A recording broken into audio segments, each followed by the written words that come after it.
পলাশ, মহাসড়কে যানবাহনের চাপ কেমন দেখছেন? কোনো যানজটের চিত্র রয়েছে কিনা জানাবেন আমাদের।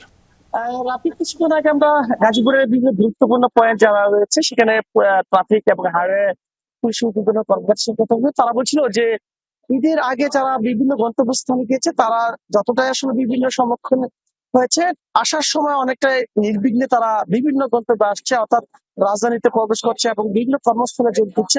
কিছুক্ষণ আগে আমরা গাজীপুরের একটি শিল্পাঞ্চল এলাকা, সেখানে শিল্পের বিভিন্ন পোশাক শিল্পের মালিকদের সাথে কথা বলেছি। তারা জিনিসটা বলছে যে সকাল থেকে তারা কর্মস্থলে যোগ দিচ্ছে, অর্থাৎ তারা স্বাচ্ছন্দ্যে ঈদের যে ছুটি সেটি ছুটি শেষ করে তারা তাদের গন্তব্যে এসে তাদের কর্মস্থলে যোগ দিয়েছে। অর্থাৎ তারা বলছিল যে এই ছুটি যদি আরেকটু দীর্ঘ বাড়ানো হচ্ছে, সেক্ষেত্রে পরিবার পরিজনের সাথে তারা আরো কতদিন সময় ব্যয় করে সেখানে তারা স্বাচ্ছন্দ্যে তারা আসতে পারত।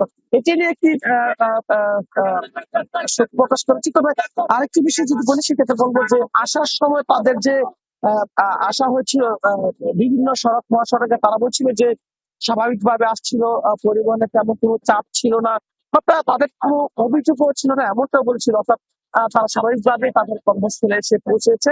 আমরা একাধিক যাত্রীর সাথে কথা বলছিলাম, তারা বলছিল যে যাওয়ার সময় যেভাবে আসলে চাপাচাপি করে একটি বাসে এবং বিভিন্ন লরিতে ট্রাকে করে যাওয়া হয়েছিল, আসার সময় প্রত্যেকটি গাড়িতে আসলে ফাঁকা ছিল, স্বাভাবিকভাবে তারা তাদের কর্মস্থলে এসে পৌঁছেছে।